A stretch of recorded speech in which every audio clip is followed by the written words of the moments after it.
ride in an AMG, right outside, TT, two-turn baby girl, you know me. Hey vlog, I'm back again. I really need a name for these vlogs because the way I've been so consistent with them, like I really want to be a YouTuber, like for real. But yes, it's the last couple weeks of the semester, so I wanted to do a cute little scholarship vlog or scholarship advice video for y'all. Not too much on the background, you know. I just got my hair products everywhere because again, it's the last couple weeks of the semester, so I'm in the mix of packing up a little bit. But again, I don't want to just showcase all the parties and stuff because I do party, but like my grades is always there, my money, my scholarships is always there too. So just a little bit of background on me. My name is Janel Nelson. I'm a junior, well now a rising senior, which is crazy. Like college really goes by so fast, but I'm a rising senior from Lincoln University of PA. I am from the Bronx, New York, psychology major, as I said. After I graduate, which is like next year, which is crazy, I plan on doing my master's somewhere. I really want to get an internship next year, so I really got to network because I know I can really get one next year, paid. And yeah, so I want to be a school psychologist, or I hope to be a school psychologist in the future. So that's just a little bit of background on myself. Hey y'all, I'm back. I wanted to keep my things organized. So the first thing I said I want to talk about is what they include in a scholarship application. So first I want to talk about, before I even talk about that, I just want to mention how much scholarships I was getting. So I got in 2020, I got the 2021 to 2022 PepsiCo Foundation UNCF Bronx Women's Scholarship, and I was awarded $4,888. Then the same year I was awarded $2,500 from the Panda Cares First Year Scholars Program. You know, the next year, August 14th, 2021, I got the same scholarship again. I was rewarded $4,888 from the same program, PepsiCo Foundation UNCF Bronx Women's Scholarship. In that same year, I got another scholarship for $5,000, the Edmund Blum Scholarship for New York residents. So I'm just a little bit confused on this new system that they're doing, but I just found the scholarships that close in April, and I see like probably 10 so far that you can apply to. Of course, there's different requirements for each one, but for UNCF scholarships, they're really good if you're interested in the HBCU. So you can apply for scholarships as a freshman in high school. You can start as a freshman, you know, and keep doing it. You don't have to stop applying to scholarships after your freshman year. You can continue to apply for scholarships. Like, it never stops. It never stops. The money never stops. They will always want you to keep going. So UNCF, if you're interested in the HBCU, UNCF, Thurgood Marshall Fund, UNCF Thurgood Marshall Fund. There's some other scholarships that I'm gonna list up here. Like sometimes all you gotta look up is scholarships. You can find one. So the ones that they be kind of like, not saying they be lying, but like it's a harder chance to get is if they say get $5,000, just sign up, you know, get $5,000, just enter your name and what school you want to go to. No essay required, no GPA required. Those scholarships are very, very hard to get because it's too easy. It's too easy. You know how many people is applying to a scholarship that has no GPA? No GPA requirement. You don't gotta write no essay. All you gotta do is fill in information. It's probably 1 in a million chance, you know? It's better to do scholarships that, not saying you have to do a lot of work for, but like if you have to write an essay, do the scholarship because not everybody wants to write an essay. You know, if it's one essay, okay, that's cool, 500 words, easy. 2 essays, easy, because guess what? Nobody want to write 2 essays. So you're going to be that person to write that 2 essay. You're gonna have very low competition, so it's gonna be higher for you to get the scholarship. So when you apply for scholarships, you can't be lazy. You have to put in the work. You have to put in the work, because them scholarships is not gonna look for you. You have to look for them. So yeah, I'm just looking up some scholarships opportunities. So yeah, I said UNCF, but I just wanted to show you some, I'm just looking up scholarships on the internet. I just want to show you, like, Niche gives out really good scholarships. Well, they give you good websites to scholarships, so you can look for it. But then, like, I seen one that says the Harry S. Truman Scholarship Foundation. This was due in February. Oh, this one's due February 7th, 2024. The Harry S. Truman Scholarship. Essay required. Just open it. Niche will have you the resource, and it takes you to the website where you can actually apply for the scholarship, which is really good. Niche helped me find many scholarships that I was able to apply to, especially during my high school years, because now as a junior, I really only focus on UNCF, because I know UNCF gives me the money. That's where I know if I apply to 10 scholarships, I probably get about 5. I probably get about 3. I'll probably even get 7. Like, I know UNCF, me and UNCF locked in for real. But, the Harry S. Truman, look, now it sent me straight to the website. Now I can look at the application and see what it wants me to do. There are scholarships that you can apply for as a senior that cover 4 years. And that scholarship for HBCU, not HBCU students, but for Black students, is called the Jackson Robinson Foundation Scholarship. If you're a high school senior, I recommend this scholarship so much, because it says the deadline for this is January. It gives you $7,500. Sometimes it is renewable, so that means if you get it one time, you might get it for the rest of the semester. I feel like this lighting is so much better, and I want to do my video this way, but I don't have any equipment to make it stay this way. But yeah, the Jackson Robertson Scholarship, if you're a high school senior, definitely apply for that, because I remember when I applied, it was renewable, but I don't know if it's still there now.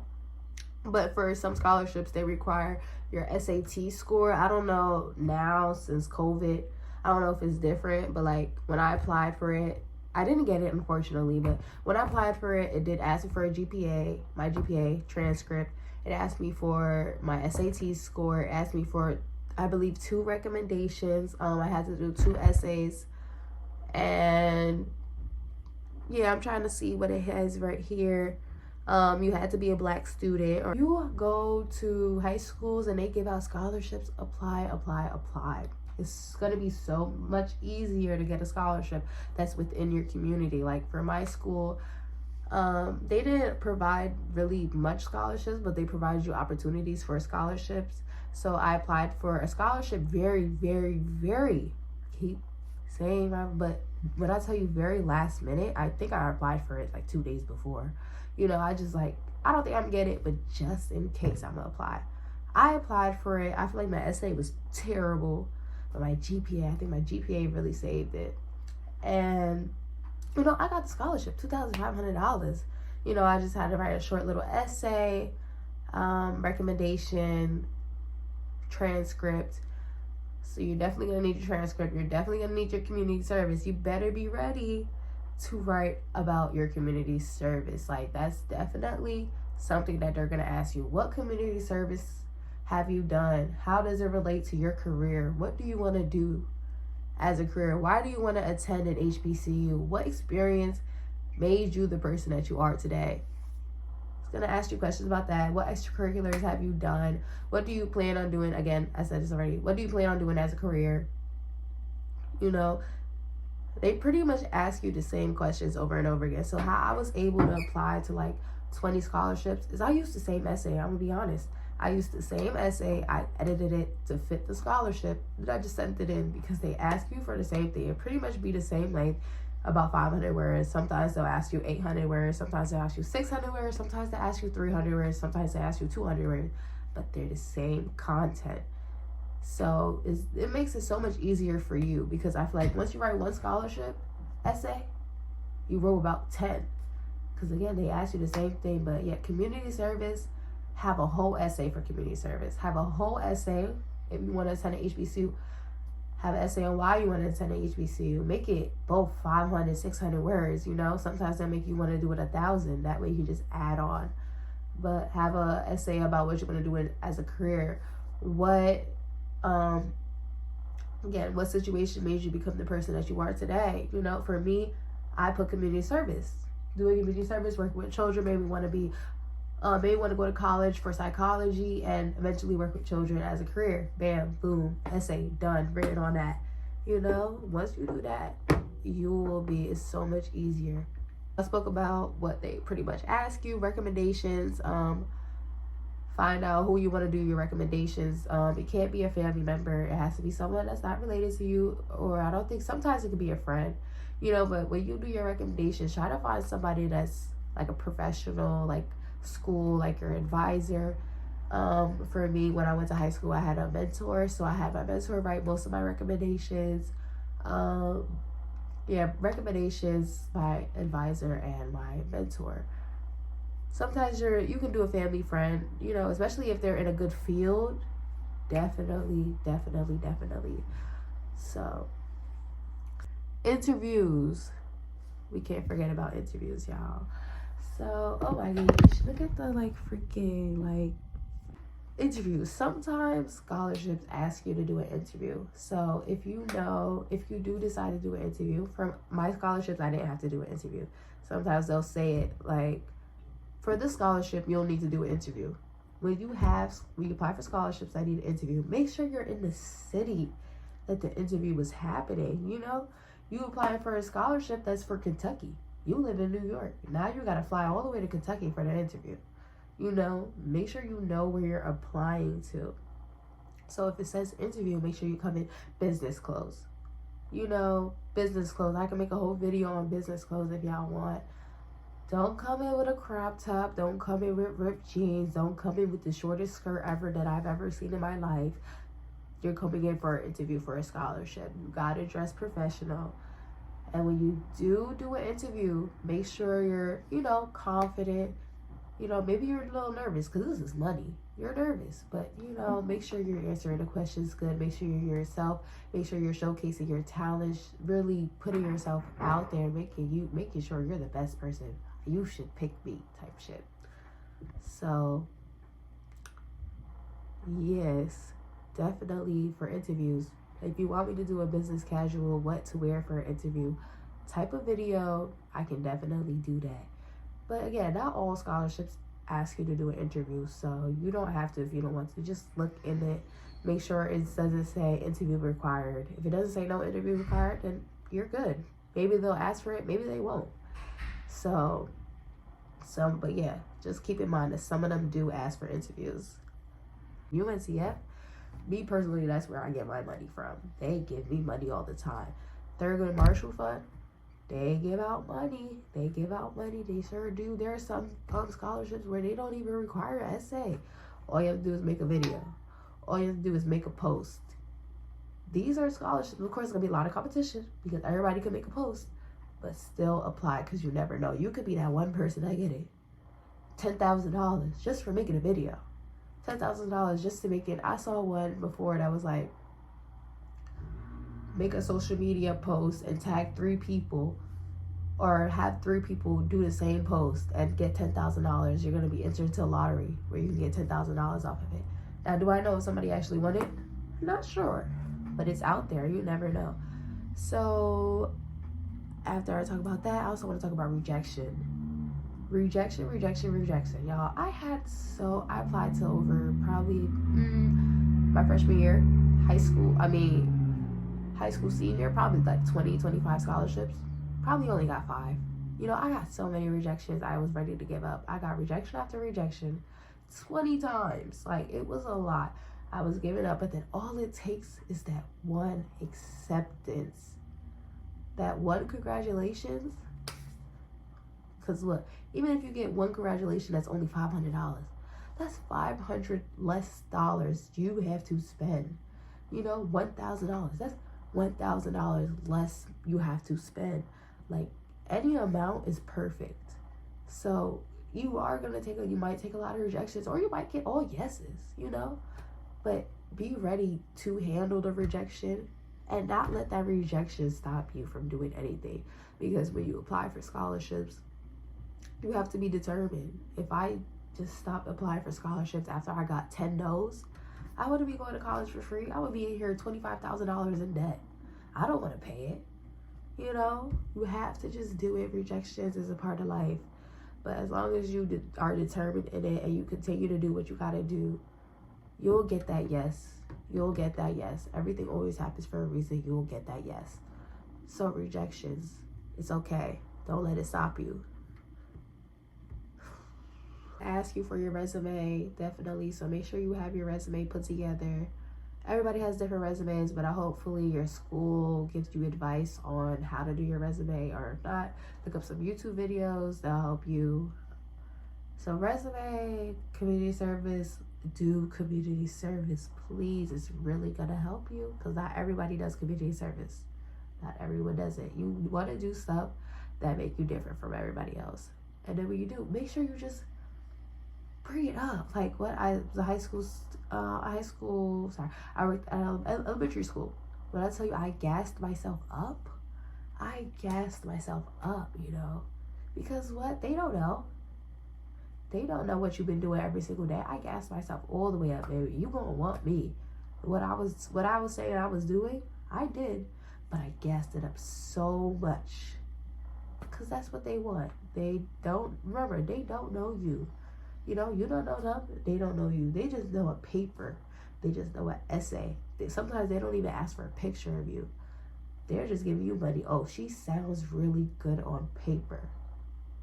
So make sure, like, if you're doing something, don't make yourself lower. Oh, I was a janitor. All I did was just wash the floors, mop. No, gas yourself up. You was maintaining a living space for hundreds of people. Like, you was doing a lot in your site, in your job. You was doing a lot. So just always remember, they do not know you. Your paper, they're just reading an essay about you. Gas yourself up, especially GPA. What? They see a 3.8 GPA. Oh, she has 100 hours of community service and has a 3.8 GPA. Perfect. I want her. You know, oh, I'm reading at her essay. Oh, she has a single mom. Oh, bam, I want her. You know, she did all of this stuff. Oh, she wants to be a school psychologist. Oh, she's undecided right now, but she sees that she want to work with children in the future. Okay, so she has her life sort of together, or she kind of knows what she want to do. So if we give her this money, we know that she's going to go ahead and do something with it.